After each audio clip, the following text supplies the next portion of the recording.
Hi, I'm Graham from MatchMedics and welcome to our podcast, Doctor Diaries, Adventures to Ireland, where each week we have a doctor come on to tell us their own personal story about relocating to Ireland. Thank you for coming on to the podcast this morning, Manuel, and thanks for braving the Dublin traffic as you join us on our latest episode of Doctor Diaries, Adventures to Ireland. So thank you for giving us your time. Thank you to you, Graham, first thing for inviting me to this podcast. It's a big experience to be here, and thanks for the opportunity to be part of this project. Great, amazing. So tell us, originally from the Dominican Republic, then moved on to Spain, then moved on to Ireland.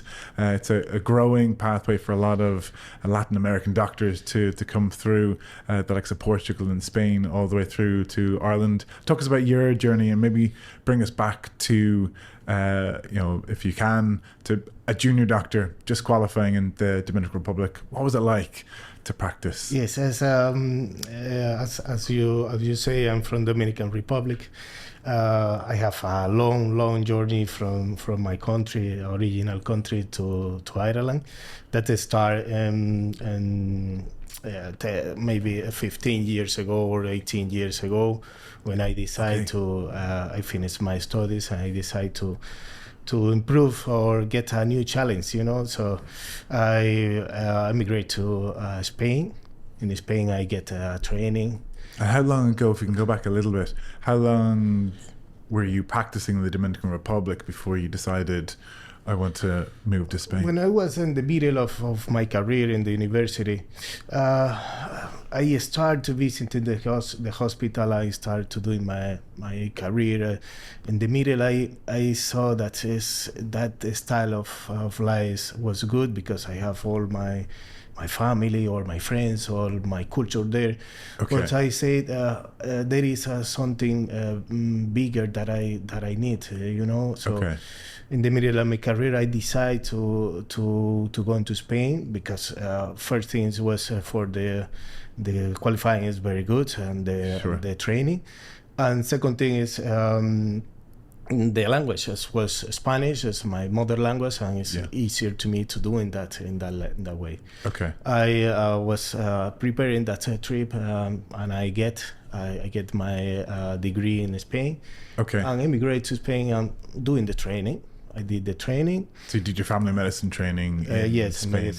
Yes. Okay. I trained in a main hospital in Valladolid. It's a city 200 kilometers to north from Madrid. Okay. Yes, and I was there for 4 years. After that, I finished my training. Okay. 4 years training.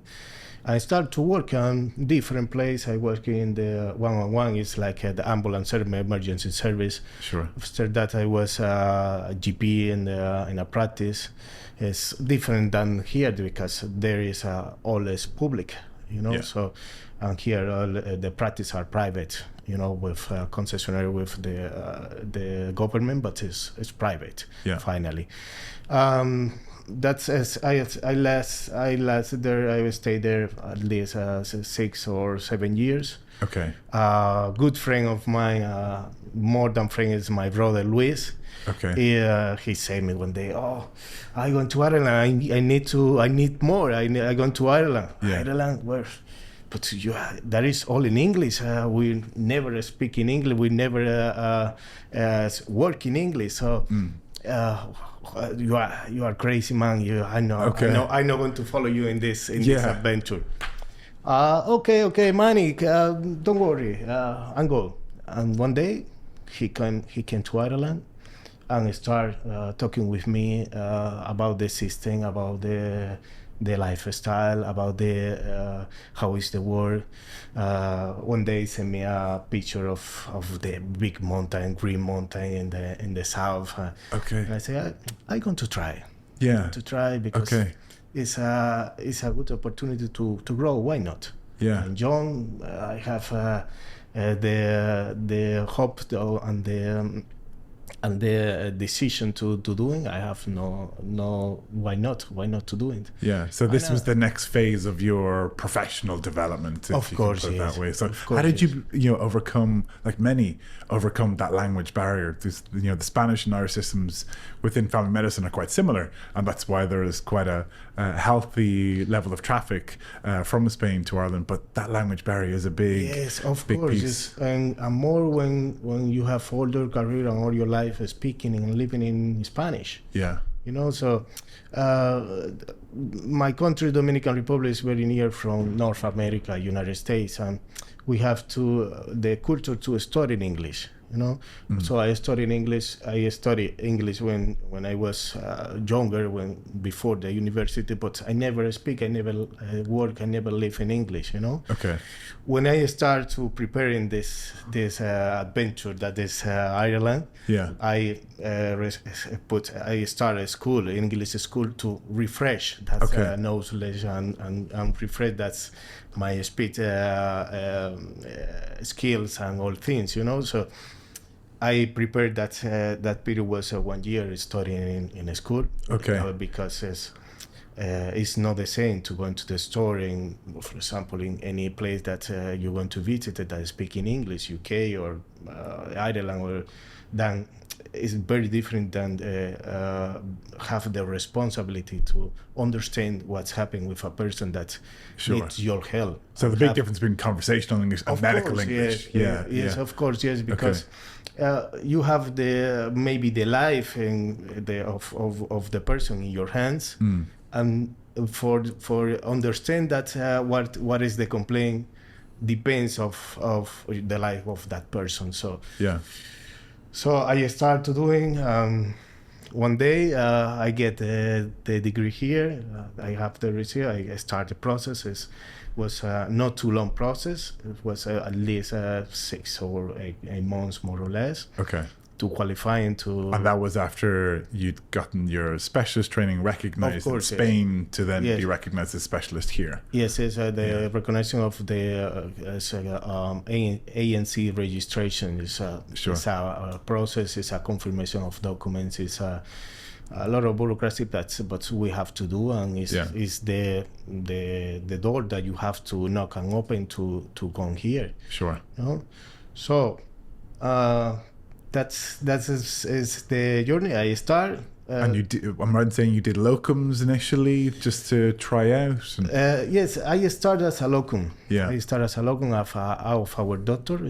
Was the So this is the out of hours service. So from 6 p.m. to 9 a.m. Yes. Yeah. Yes. So how did you find that as your first experience? Because it's kind of throwing you right into the deep end, right? And the patients might be somewhat similar, but again, you're treating patients through English for the first time in a brand new country. How did you find that? I don't deny that was the first week or the first 2 days was crazy. It was very difficult. Yeah. Because the accent, the English, the medicine terminology, all the things was different. Sure. Finally, the pacing is the pacing, So medicine is the same in English or Spanish. So I have the knowledge. Maybe at that moment I have not the skill to express myself and get the information from the patient. But the first night was horrible. I can only imagine. Yeah. Yes. Yeah. I woke up in the morning. I say I'm going to doing my back again, and I come back to Spain. Okay. Straight after that first shift. Was very, very hard. Okay. But I was very, very lucky that the doctor that received me the first day in the chief speak Spanish. Okay. Right. And he introduced me to the system. He said me doing this and this and this, and all night was spending to me, test me, are you okay? How can I help you? So it was the strength of that community, right? It was like an angel that God put me in my way that night, Sure. So because it was amazing. Was very good. Dr. Manuel helped me to doing the first day. Okay. And encouraged me to continue. Right. Okay. So after that morning pass, I take a shower, going to the bed, wake up, breakfast, rest, and I was at 4. I was on foot to work again. Okay. Until now. Okay. So how long then were you doing locum work before then you decided to take the full leap across here? It was a period for 1.5 years.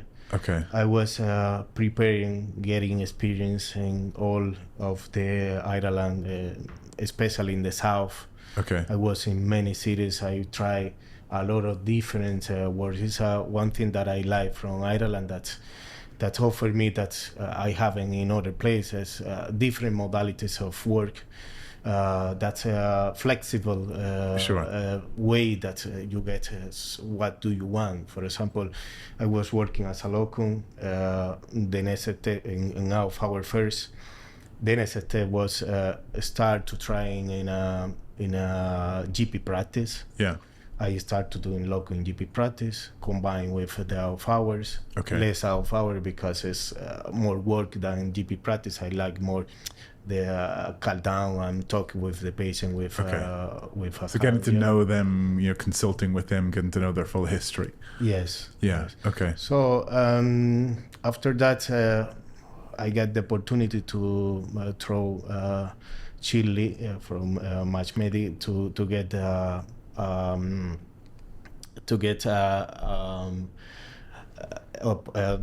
the opportunity to this job, the job that I have in Drogheda. So from Drogheda. Dominican Republic to Drogheda, To however Drogheda. many years between the two. So talk us through because again, as I said, this is a well-trodden path, particularly for Spanish doctors. They like to try out Ireland as a locum, and many prefer to fly back and forth between the two countries and pick up the odd work here and there. What made you decide to, after, I guess, having the luxury of trying out a few practices, trying out a few different versions of flexible work, what made you decide on now this is the right time for me to settle into a practice? Yes, when I felt prepared, that I have the enough knowledge and enough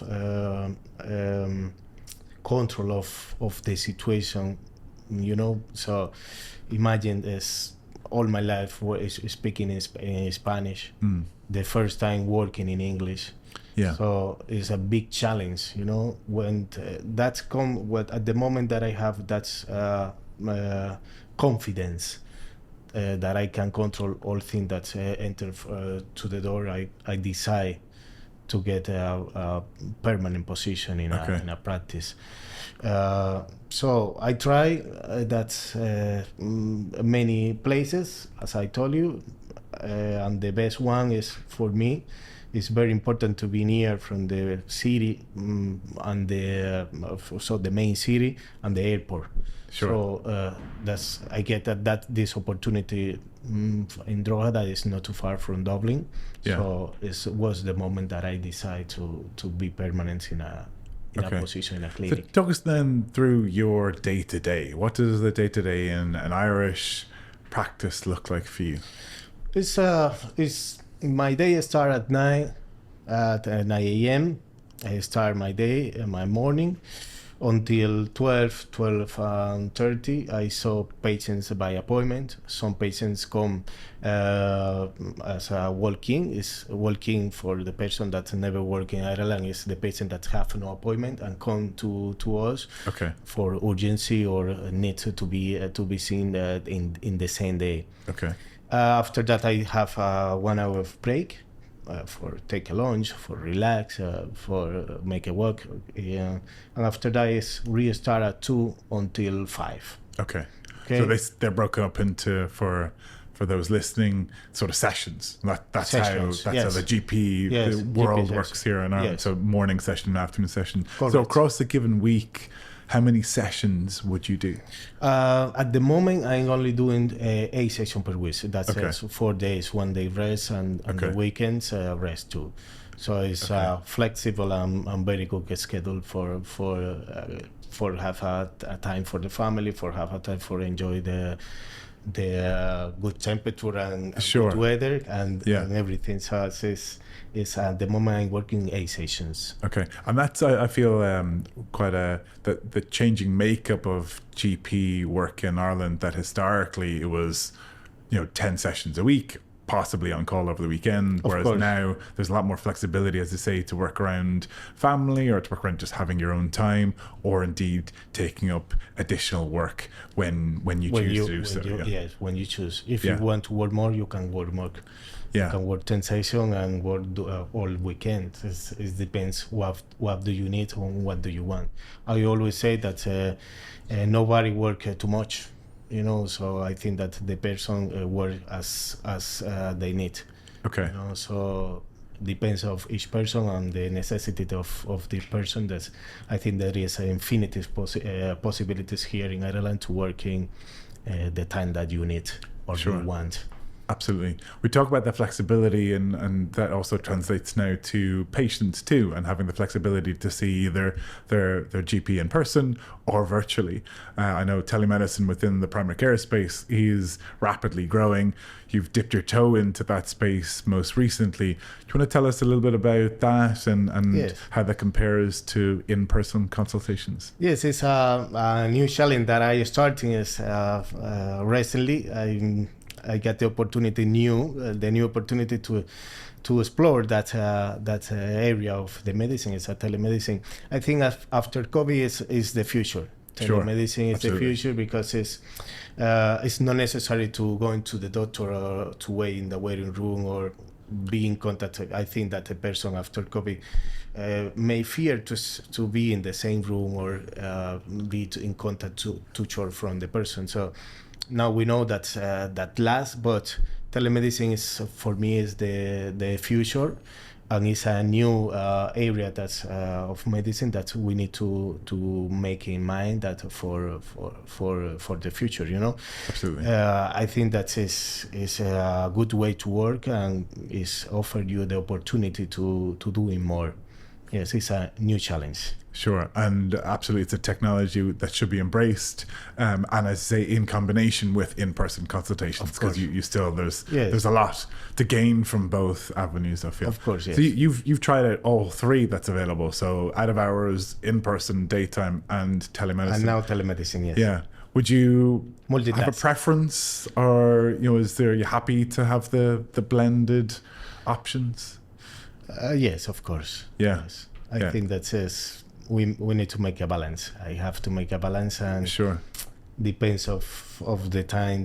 So we can do in the one thing or other thing. So it's okay. It's Okay. for the mind. It's very good to be in different changes or doing different changes for the mind. I think Absolutely. is my way of work. A good challenge, a good challenge, yes. Yeah, career challenge. Great. Well, final question, career-wise, before we go into your life here in Ireland, what would you say is the biggest difference that Spanish-based doctors or Spanish doctors in GP land would feel would be comparing to Ireland? So what's the biggest difference in family medicine between Spain and Ireland? Yes, I think that's the big difference the bigger difference that we have from here and I compare it with Spain because it's from I came is practice GP here, doctors here have to manage, for example, the child, the pediatrics area, and the pregnancy care. For example, in other countries, we have a team that manages that, but here the GP is the responsibility and have the responsibility and have to manage that pediatrics and pregnancy care that we know is I think is the bigger difference from other countries, for example, Spain, and America, Sure, Latin America, yes. Okay, and I say a good spread of different areas and GP work. You can certainly delve into other subspecialties like aesthetics and women's health and men's health. Of course. So there's quite a variety and no doubt. I'm sure you've had the experience like many others here where depending on the practice, if you show that appetite, yes. You can bring that subspecialty in. Amazing. Okay. Yes, it's amazing. Yes. Great. So moving on to life here then in Ireland, what 3 words would you use to best describe your time here so far? Yes. In my opinion, that Ireland I can describe, if you say 3 words, as nature, progress, and of course rain. Okay. We can't forget the weather. Yeah. Yes. Yeah. But it's the 3 words that I say that describe Ireland. It's a beautiful country. Has a lot of nature that I love. The green, Thank the rain for that. Yes. You have to get rain for that. Yes. Absolutely. Yeah. I compare it with the north of Spain that is very green. Okay. But rain. If you want to see all green, you need to have rain. So it's one or the other. Yeah. And progress. I think that this country offers you the possibility of get progress in your life and your career, professional career. It's a big opportunity because you have the independence for doing what do you want to do and get the training that you are really interested. Okay. Amazing. Okay. And in terms of your places perhaps that you visited, and you no doubt have taken trips around the country, not just doing locum work, but on your downtime, is there anywhere that you'd recommend for a long weekend away? Of course, yes. Yeah. Where's your favorite spot in Ireland? Definitely Cahersiveen in Kerry. Okay. Yeah. It's an amazing tiny town. In the mountain, you can see the Atlantic from the mountain. It's very, very green. The people are very kindly and very kindness, and I think that is for disconnect, for enjoy the one long weekend, bank holiday, and relax. It's Cahersiveen is amazing town. Yeah, it's amazing town. A lot of Irish charm to offer there. Yeah. Yes. Yeah. That's is very popular for that, but it's a great town that you can get seafood and relax and take a glass of wine, relaxing, seeing the sea, and it's amazing. Amazing. Great. So tell me then, in terms of your experience with various communities here, the Latin American community in Ireland is quite big. Have you thrown yourself into that, or have you purposely tried to integrate with the wider Irish community? Yes. I think that I feel that here we are growing a big community of Latins and Spanish, Spanish or Spanish speaker person. So. I feel that the community is growing and is strong. So because it's. The professional and normal people that encouraged to make the movement are designed to doing the movement, and I think that I feel that the community is growing and is strong. And have you purposely sought out, Dominicans in Ireland or Spanish speakers in Ireland? I have friends, a circle of friends that are Dominican, Colombian, from Peru, and other countries that we sometimes meeting to get a dinner or to take some drinks. So we have a community here. Yes. That's amazing. And like you said, at the very first day of your time here, it was leaning into that Spanish community that very lucky. Helped you, stay the course and properly give Ireland, Ireland a go. Found a hand that helped me that was not priceless. Yeah. Yes. And that's, like I say, for many, that's the thing that'll be this deciding factor whether they stay or they go back home. So I'm glad you had that experience. Thank you. We're going to do a little bit of an interactive piece now, and I know I'd asked you ahead of time if you had a picture perhaps that sums up your Irish adventure so far. Do you have a picture? Yes, I have some picture here that I can show you from my adventure. This one was in Cahersiveen. Is for example, this one is very iconic because I was with with the cows and Yes, yeah. they look very curious there. Very don't they? curious, yes. Yeah. But what a scenery behind them. Yeah. So Yeah. tell us about what prompted you to take a picture with those locals. That's an Yes. amazing seaside scene there Yes. too. Yeah.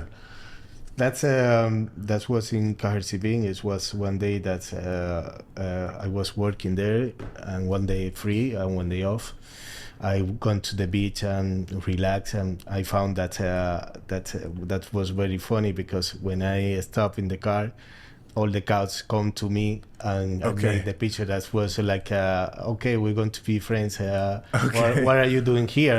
Nobody stop here. I stop, and all the cows come to me. It's like, I don't know if the owners usually stop and they come for going to the other place, but that was very curious that they came all to me together. So that picture was. So you got a welcome from the Irish, the Spanish, and the cows. Yes. Yeah. So wrap around welcome to Ireland. So we talked about language earlier on, and how you had to brace the barrier of learning English or relearning English for the first time.